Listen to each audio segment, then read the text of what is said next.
All right, so we'll leave baseball there, and we'll head to the bubble in Orlando. Keith Pompey, I'm sure you're finding other games to watch because the Sixers Celtics are killing us. But how you holding up in the bubble there, man? I'm holding up. I'll be out of here soon. I'm sure you're counting down the minutes at this point. No, okay, so Keith, I haven't started packing, but I'll be home soon.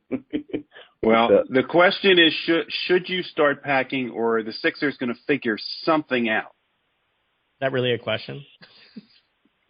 It's an attempt. It's an attempt at a question. Let's see if he's got an answer. I don't think they'll figure anything out, and yes, I should start packing. The thing is, this is tough for them today. There's no team that's ever come back from a 3-0 deficit.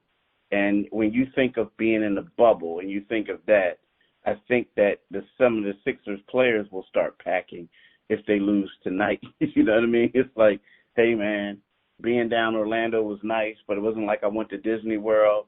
I don't have my family with me. They're saying the season's going to start in December.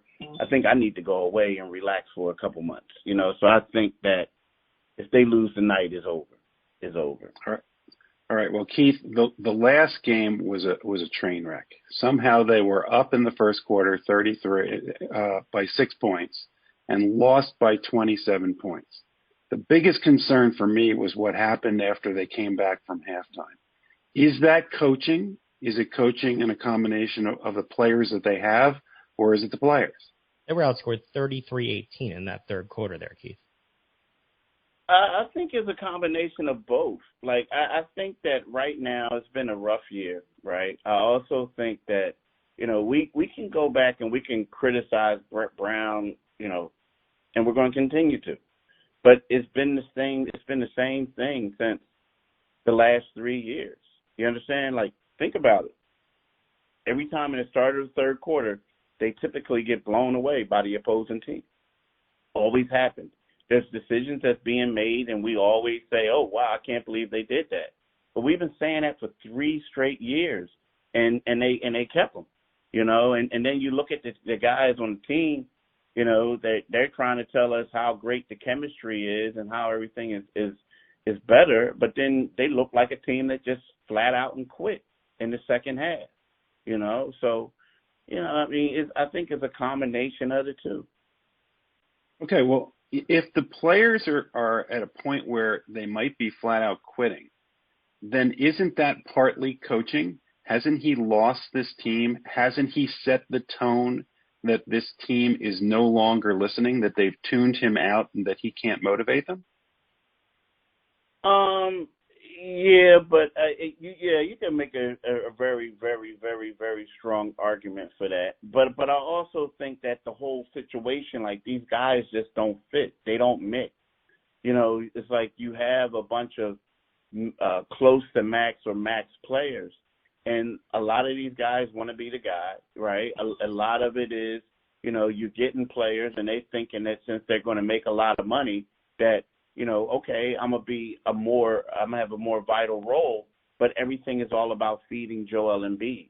And then some guys get a little frustrated with that because it's like, well, why did you bring me here if that's what you're going to do, So yeah, you can say it falls on the coach, but I think it's also bigger than the coach. I think it's the team's culture. I think it's some moves that were made. I think it's deeper than just Brett Brown. You know what I mean? I honestly do. I really do. It's deeper than Brett Brown. Because think about this. As much power as you think a coach will have, right?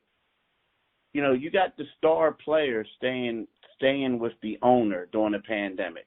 You have the night before a game, your 3 best players in the owner's suite at the Super Bowl. So when we look at it, how much power does Brett Brown actually have? Well, that's a good question. I'll ask you that. How much power does Brett Brown have if these guys are so close to ownership? And for that matter, how much power does Elton Brand have if there's that direct line? Are these guys just kind of Brand and Brown just floating out there now? I think Brand I think right now when you talk about Elton Brand, a lot of people, like whenever there's a problem, he's the one that you blame. it's set up that Elton Brand is the front man. But when he was hired, remember they turned down a lot of other guys because who had way more experience. One guy, he actually led, two of these guys had championship rings as general managers or in the front office of somewhere. They turned them down and hired Elton Brand because they wanted a collaborative effort. So I'm not going to blame everything on him. But basically, with that being said, it lets you know that he doesn't have a lot of power. And then when you look at Brett Brown, it's hard to have power, especially in today's NBA, when you have your players who are very close to ownership. Because what can happen is if a player doesn't like you, even if it's a star player, that player could go to the ownership group and say, hey, I don't want this coach. I want to be traded. It's either me or the coach. Well, people pay tickets to see the players play. So the coach is basically, he's at the mercy of the player and the ownership group. So, they don't have power, no.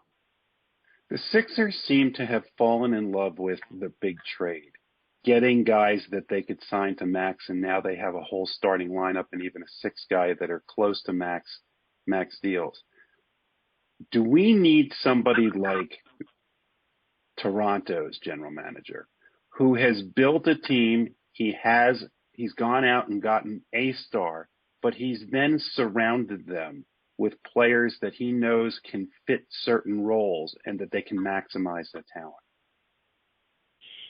You know what? I think you got to start off and you got to get somebody maybe who the ownership group first, because you could have had someone like that, but I don't think they wanted that. You know what I mean? I don't think they wanted that. But yeah, of course, you go out there and you get someone who can maximize talent. Now, here's the thing. You got to understand something. A couple years ago, when they went after LeBron James, they lost in the second round of playoffs. They lost 5-0 in 5 games to the Boston Celtics. They went after Paul George. They went after LeBron. They tried to make a trade for Kawhi, right? They couldn't get it. But then they kept saying, we're going star hunting. We're going star hunting.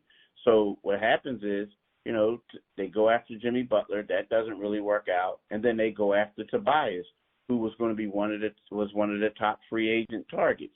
And then they go after Al Horford a year later.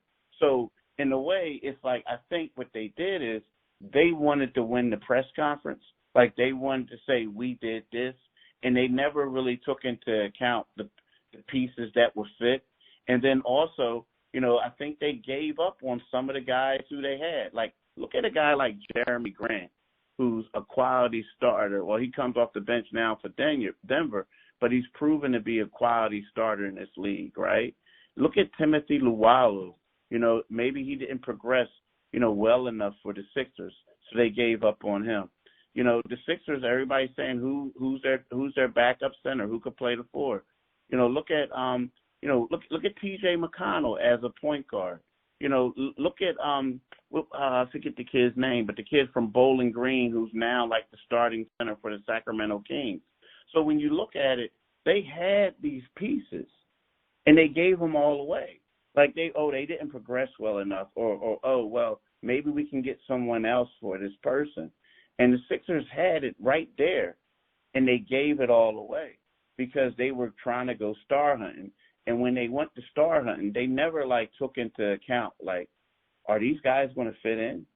Are we playing real basketball or are we playing fantasy basketball? And they got caught playing fantasy basketball. And now on their bench, all they have is guys who they can get on a 1-year minimum salary deal because that's all they can afford. So, you know what I mean? So I don't really blame it on the general manager as much as I blame it on, the ownership group. I do, because they're the ones who turned down these other GMs who have proven records because they wanted to keep a collaborative thing.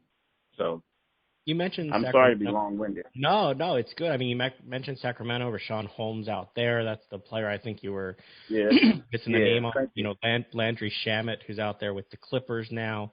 I mean, the list goes on. You go with the ownership. Jeff went all the way back to Vucevic being involved in the Andrew Bynum deal. I mean, you got players that the Sixers have drafted in this league that are playing that just aren't playing on this team. And then you got, like you said, going star hunting. You got Al Horford here, who looks like one of those pieces that doesn't fit when Joel is on the court. He looks lost at times out there. He took 3 shots in 23 minutes in game 2. How do they fix this? They have all these max guys now that don't seem to fit together. They seem to be in cap hell in terms of what they're able to bring in and sign. Do you have faith? You mentioned the ownership group. I don't have faith in who they put in here next because, like you said, they had the opportunity to get people with pedigrees and titles, and they made the choice to put Elton Brand in there because they wanted somebody, I think, that they could play fantasy around. So what faith should the fans have in the ownership of this team to fix this problem? I don't know. It's one of those things that, right now it's kind of like an embarrassing thing, because they know stuff that we just talked about. I'm pretty sure they know it, right? So it's an embarrassing thing. But if I'm a general manager, I would have to get a lot of assurance that I'm gonna be in charge, and I'm gonna have to have final say on things. And then also it's kind of like, I'm looking at some of these contracts, and I got to figure out like if I can trade some of these guys, because even with that, like, I don't think that the Sixers next year we're going to come out and say, oh, you know what, the Sixers are going to battle the Milwaukee Bucks and the Toronto Raptors and the Brooklyn Nets to come out of the East. I think that, if you look at this team right now, you can argue, but they're going to be the 7th best team in the East next year. That's crazy. So with that being said, it's one of those things where if I'm a GM, I'm going to have to say, are we going to do a tear down? Are you going to give me power? And then how many years are you going to give me as far as the build-up? Now, again, I know that sounds crazy because they do have Ben Simmons and they do have Joel Embiid and they have these max guys. But, this morning I was looking at it, and you got the Milwaukee Bucks who are going to be the Milwaukee Bucks. The Toronto Raptors have shown that they're a team that's going to be there to stay. The Boston Celtics, their stars are 22 and 23, and they'll have some money on the books next year, right? So that's the Boston Celtics. And then you have the Miami Heat, right? Then you have the Brooklyn Nets. Right there, that's 5 teams that I think are going to be better than the Sixers. So then you say, okay, is it going to come down to the Sixers and Indiana? And you assume that Indiana is going to be, they're going to be healthy with Victor Oladipo, and people coming back. So those are teams that are 6 teams that are 6 or 7 teams, 6 teams who are possibly going to be better than the Sixers next year. So if you want to go out and get a GM, it's going to be one of those things where, A, he has to have faith in the organization, and B, are you going to allow him to tear this up? You mentioned Embiid and Simmons. How do your stars react to that type of tear down? I can see one of them trying to get traded, trying to get out of here with that. Well, I'm wondering that. How long do these guys put up with this before they ask for their turn to go with them seeing what everything's going on around them? I don't know. I mean, I guess that could be, it depends on if they get swept this year. It depends on, it also depends on, like, Joel Embiid's role, if he's happy with it or not, Ben Simmons, like right now, Brett Brown took the ball out of his hands, made him a power forward. He said all the right things, but, he's used to having the ball. I think it also depends on who the coach is going to be, the next coach next year. There's a lot of things, but, I don't mean to be doom and gloom, but I just don't see it. The way I'm looking at this team right now, and I look at the cap space, I just don't see them being a contender. Keith, you mentioned Joel Embiid and whether he'll be happy with his role. I got a question. What role will he be happy with? I can't tell with him whether or not he wants to be what everybody else thinks he can be, which is a dominant player in the blocks who can move outside every once in a while, or is he a guy who doesn't want to get all the way down the court and wants to stop at the top of the 3-point line? I think he wants to be a little bit of both. I think that if he gets, the problem with Joel is like, when you look at Joel play and we all see it, we all say, look at this guy, man. Look how big he is. He needs to get down there more, and he's not, right? So, you say that, and then they come up with the stats, and he's leading the NBA in post touches, right? That's what they say. But also, Joel needs to just get a little bit more in shape to where he can stay there, and then, but the thing is, where he can argue is like, well, I'm shooting threes because there's no one, we don't have any spacing. The spacing is horrible. So I have to go outside because Ben won't shoot the ball. But in the perfect world, I think is a blend of both. Joel is big, but he can shoot the ball. He has great footwork. And I think he wants to do it all. He wants to be Mr. Versatile. But then again, that comes down to the coaching, right? Yeah. Well, so the benefit of the bubble is that you get to watch other games other than the Sixers games. Tell me, if I could go back in time to the end of last season, and I could have traded Tobias Harris somewhere, gotten somebody other than Josh Richardson, and we could have signed Jimmy Butler, where would the Sixers team be right now? I think if you would have kept it, even if you would have had Tobias Harris, and if you would have had Jimmy Butler, and you would have had J.J. Redick, if you would have brought that entire roster back last year, and let's just say Greg Monroe, you didn't bring him back, and you had Norvell Pell, this team would probably be up 2-0 in Boston. Or no, this team would probably be up 2-0 on Brooklyn because they would be the number two seed in the East if you would have brought that team back. I'm going to let Jeff's blood boil here. While we're watching Neto playing 15 minutes of the game yesterday, Trey Burke put up 16 points in 17 minutes for the Mavericks. What are you seeing from him out there? And are you watching any other games in the bubbles? Obviously Portland, the Lakers is the one getting attention. What are you seeing on other teams? I'll be honest with you. I'm not one of those guys. Like, I'll go and I'll check out a game here and there, but I'm not like one of those guys who, like, I'll stay up and watch a game sometimes, but I'm not one of those dudes who just like, oh, I got to be at this game. Just because, you're covering the Sixers and stuff like that. I will say that Damian Lillard, like, I voted for him to be first team all NBA point guard over Luka. And I know there were some of my friends who thought I was crazy for doing that. And now my friends are like, wow, dude, you were right. And so I see that. You look at the Lakers and you see a team and you're saying to yourself, like, can LeBron do this every night, carry this squad?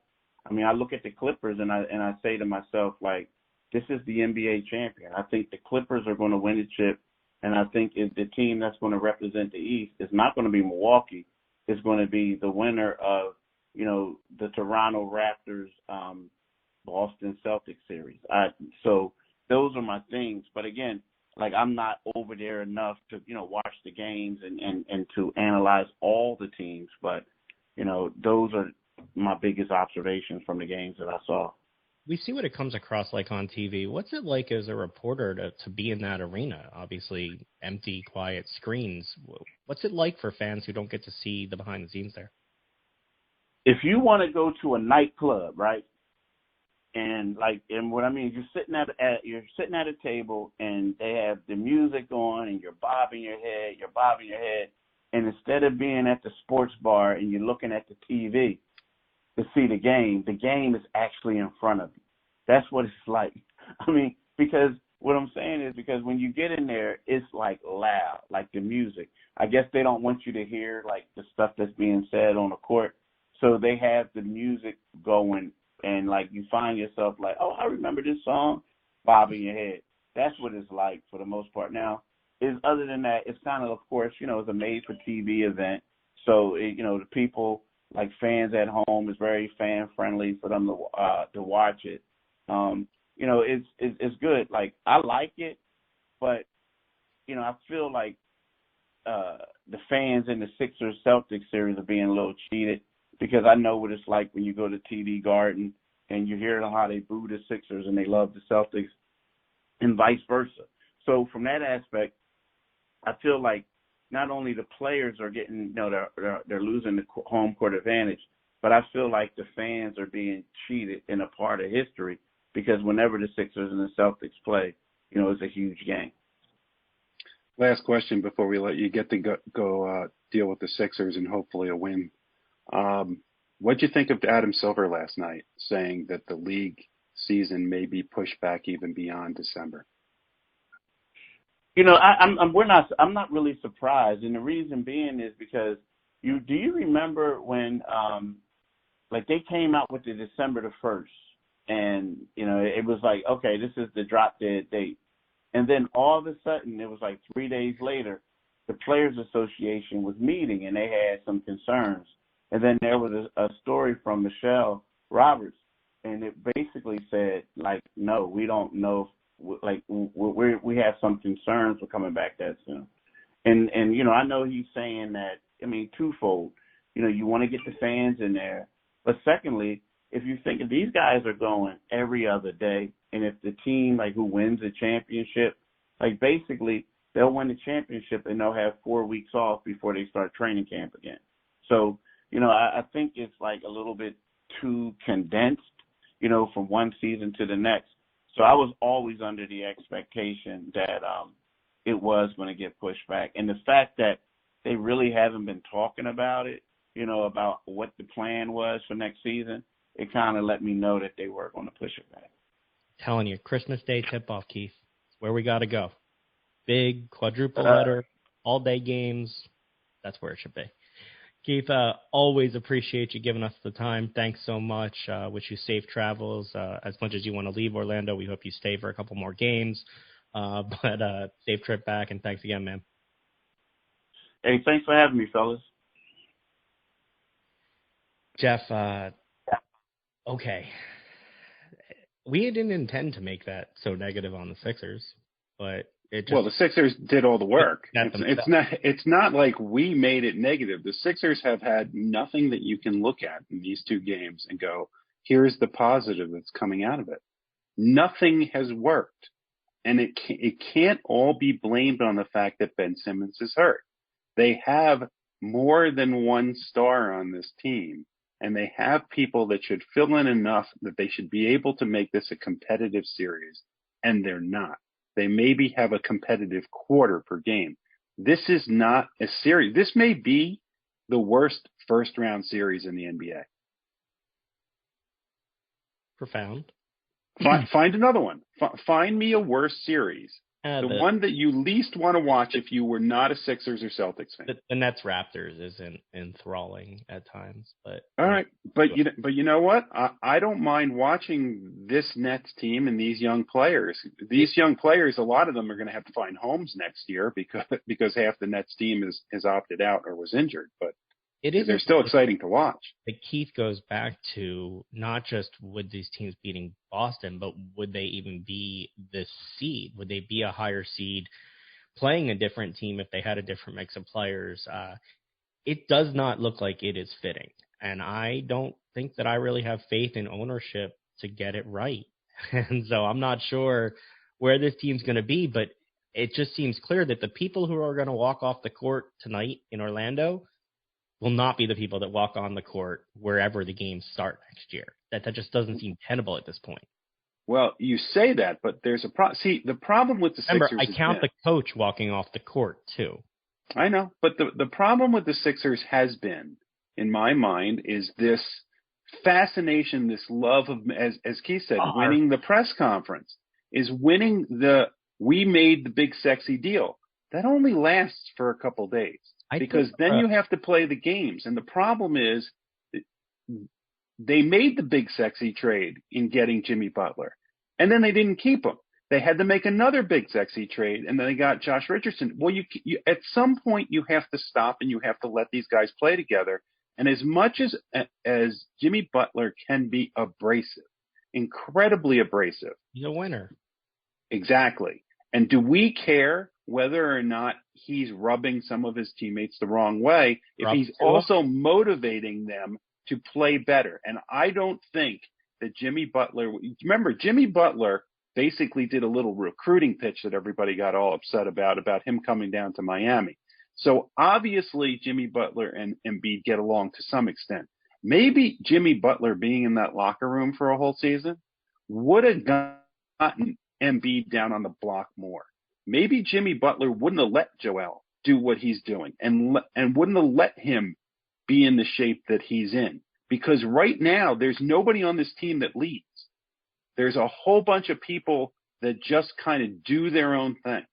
And they have a coach that lets them do their own thing. They have a general manager that lets them do their own thing. There's nobody that's sitting there saying, all right, I'm the leader. You all follow me. Rather than trying to win the press release and make the big sexy trade, I'd prefer they try and win the title and get the big sexy parade. I'm just tired of these short circuit hot shot things that don't come off because they're not building for the long term. Look, everybody wants their team to go for it, but the way that they went for this clearly isn't working. It's just not working. Yeah, but that's why I'm so jealous of the Toronto Raptors and the way they're running their organization. They ran their organization by drafting. They draft really well. They went for it with Kawhi Leonard. But let's face it, they had a plan even beyond Kawhi Leonard if it didn't work out. It did work out. They won a championship, and then it didn't work out because they couldn't sign him long term. But look what's still there. They had a vision and stuck to it, took a risk when the risk was needed, and then were willing to lose and then still figure out what was going to happen afterward. We just keep going out and getting stars, signing max deals, and trying to make it fit. There's no plan. It's just how do we sit there and win the newspaper headline? Jeff, my son is 3. I'm teaching him shapes. On the big block with the little shapes, yeah, star doesn't fit in the circle or the square. It just doesn't fit. And if really, you don't have a big enough hammer that you can make it fit? Doesn't fit, it doesn't work. And if it doesn't work, you don't win. And so it's time for them to get some new pieces or figure out how they're going to put those pieces together differently.